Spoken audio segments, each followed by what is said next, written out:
bidang pendidikan. Urusan pemerintahan konkuren bidang pendidikan itu dibagi mana yang menjadi kewenangan provinsi, mana yang menjadi kewenangan kabupaten kota, mana yang menjadi kewenangan pemerintah pusat. Kira-kira seperti itulah, ya kan? Nah sekarang urusan pemerintahan konkuren di bidang kesehatan yang di dalamnya satu diantaranya mengurus HIV/AIDS ini adalah urusan pemerintahan konkuren yang sebahagian diserahkan kepada pemerintah provinsi dan pemerintah kabupaten kota.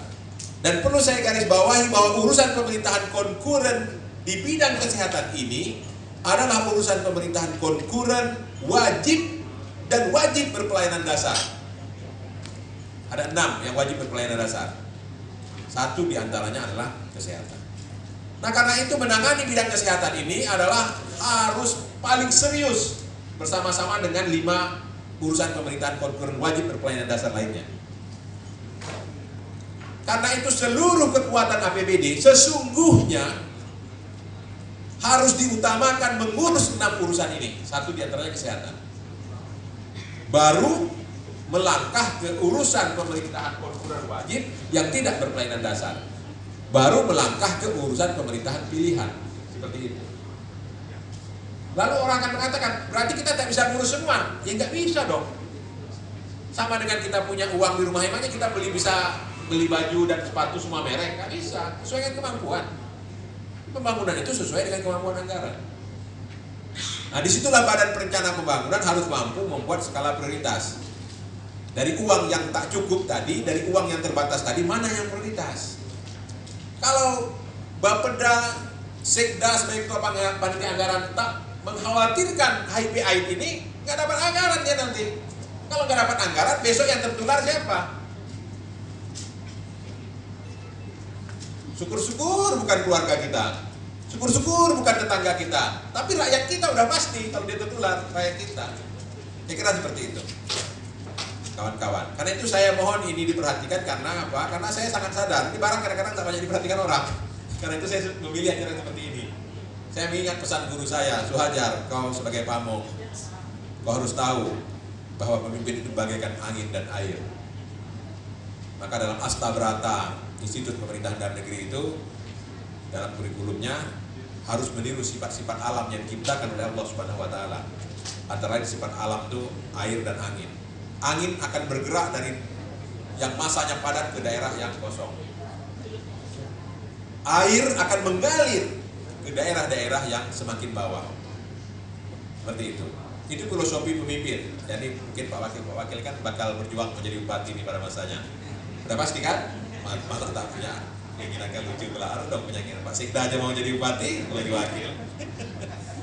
Nah sifatnya seperti itu. Nah karena itu pemimpin itu memang harus turun ke bawah seperti air sampai ke relung-relung yang tak dikunjungi orang. Nah kira-kira seperti itu. Seperti angin mengisi daerah-daerah yang kosong. Maka saya melihat air ini adalah bagian yang kurang terperhatikan.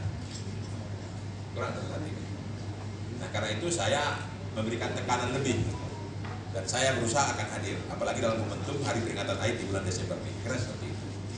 Kalau soal sibuk, semua sibuk lah. Kita udah tahu. Nah, kenapa perlu sentuhan bupati dan wakil bupati? Karena ujung-ujung dari program ini adalah ketersediaan anggaran. Kalau tak dicontreng sedikit sama Pak Bupati, tak diusulkan oleh Sekda sebagai ketua panitia anggaran, nol dia. Gitu Pak, kira-kira. Maka Pak Wakil Gubernur, Pak Wakil Bupati, Pak Wakil Kota harus panggil Pak Sekda dengan Pulau Pedang, dijelaskan hal seperti ini. Kalau tidak nanti anggarannya tak masuk, lalu mau buat apa? Kerjanya akan lebih berat. Tentunya kita harus menggandeng pihak ketiga kan. CSR-nya BRI, CSR-nya BPD, tolong dong ini ada orang tertimpa ini, apa yang bisa kita lakukan misalnya. Tapi kalau ada anggaran basis pertama di APBD kan agak lumayan, gitu Bapak Ibu, ya kan? Nah, jadi Kementerian Dalam Negeri kemudian juga telah menindaklanjuti dengan mengirim surat kepada Bapak Ibu semua. Saya yakin surat ini kadang-kadang tak habis dibaca juga nih. Itu mau biasa lah, kita kan sama-sama sibuk, ngerti kita kan. Jadi anak buah ini harus diingatkan nih resume surat-surat nih, supaya bos tahu bahwa surat ini harus ada ditindaklanjuti. Nah, surat itu telah disebutkan tentang kelembagaan Komisi Penanggulangan Air. Ini yang saya terkait dengan pertanyaan Ibu tadi, yang menanya-nanya soal organisasi tingkat nasional. Jangan hiraukan organisasi orang, kita urus. Misalnya jangan hiraukan tepi dapur orang, apa namanya, tepi kain orang, kita urus kain kita dulu. Seperti itu. Peraturan Presiden nomor 124 tahun 2016 hanya merubah kepengurusan KPA nasional dan mekanisme kerja sekretariat KPA di tingkat nasional. Itu.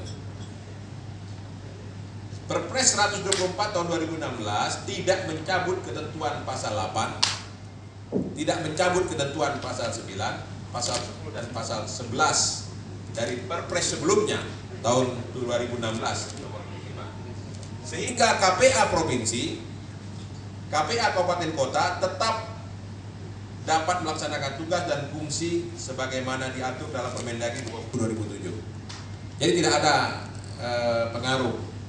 Kalau soal misalnya terasa kurang-kurang sentuhan dari KPA nasional, biar aja. Anda yang penting bagaimana gubernur Anda, bagaimana bupati Anda. Anda sibuk-sibuk pun nanya dengan KPA nasional, yang penting bupati Anda itu perhatian nggak? 10 kali KPA nasional punya perhatian, berapa kali dia bisa kembali setahun? Tak bisa. Yang bisa setiap hari itu bapak-bapak kita yang di sini lah. Ya, bupati yang di sini, wakil bupati yang di sini, wali kota kita yang di sini, wakil wali kota kita yang di sini, Pak Sekda, gubernur, wakil. Itulah yang setiap hari bersinggungan dengan kita. Itulah yang menjadi bapak kita. Itulah yang utama. Soal yang organisasi nasional, kita tengok aja kebijakannya, mana yang bantu kita terima. Kira-kira seperti itu saya ingin sampaikan kepada kawan-kawan, supaya kita lurus bekerja untuk kepentingan daerah kita dulu. Atas pengaturan ini, maka keberadaan KPA di daerah tetap kuat dan dapat bekerja sesuai kebutuhan dan tugas pokok fungsi yang telah diatur dalam Permendagri nomor 20 tahun 2007. Pedoman kita di situ. KPA tidak perlu tergantung dengan faktor-faktor eksternal, ya kan? Tetapi mesti berdasarkan pada kekuatan internal. Nah, inilah makanya saya ingin bertemu dengan kepala daerah dan sekda. Bapak Ibu, dulunya pada saat air ini masih menjadi ancaman dunia, kita tanpa sadar bahwa barang itu sudah masuk di kita. Orang dari pusat sana itu mengetok-ngetok pintu kita, Pak Indonesia, sadar nggak nih Pak, air sudah ada di Indonesia. Oh ya, udah ada ya. Kita terkejut Pak. Kita tak punya anggaran Pak. Ya, saya pun pada saat itu bertanya dengan Pak Bupati, Pak nanti kalau saya buat acara gini-gini Pak, mohon dinas kesehatan. Kita tak ada uangnya, Pak dinas kesehatan. Karena itulah masuklah bantuan-bantuan di luar negeri, Global Fund dan lain-lain. Berarti tahun berapa Global Fund? Hah? 2000 berapa? 2000? Global Fund 2004 udah nggak ada. Berhenti tahun berapa? Global Fund udah berhenti belum? Sampai? Hari ini masih 2000? Oh, diperpanjang sampai 2023? ya. Tambah banyak uangnya, tambah sedikit. Jadi pada awal-awal penanganan HIV/AIDS ini kita dibantu oleh donor luar negeri yang berada di bawah Global Fund. Gitu kira-kira kawan-kawan. Nah, kemudian karena dari luar negeri itu uangnya dah ada, kita terbuai dan kita tak menganggarkannya di APBD terus bertahun-tahun. Saya di Karimun itu Kepala Bapeda, Ketua Penanggulangan AIDS-nya Pak Nurdin Basiron, waktu itu Wakil Bupati. Kami sama-sama pramuka. Saya Ketua Pramuka, beliau itu Wakil Ketua Bidang Usaha dan Dana. Seperti itu. Pada saat Global Fund itu dananya masih cukup, oke lah. Silakan Bapeda memetakan apakah Global Fund membantu kita cukup dananya memadai. Kalau tidak cukup, tambah dong. Gitu. Karena saya pada saat di Karimun saya mulai menambah walaupun belum besar. Karena saya pikir tak mungkin dong kita tergantung terus dengan bantuan luar negeri dan sebagainya kan. Dan ternyata benar, orang yang membantu kita ini perlahan-lahan kan ngasih tahu, masa dibantu terus. Maka dia mulai mengurangi bantuan, bahkan mau dihentikan dulu kan awalnya. Tapi akhirnya masih terus bantuan, tapi mulai dikurangi. Untuk apa? Untuk meningkatkan kesadaran kita bahwa kami sudah mulai tak bantu loh Pak. Tolonglah Bapak anggarkan diri itu untuk kepentingan bangsa dan negara Bapak. Untuk keluarga Bapak semua di daerah sini. Kalau yang terkena HIV/AIDS warga Bapak ya pasti warga Bapak. Ya syukur alhamdulillah kalau bukan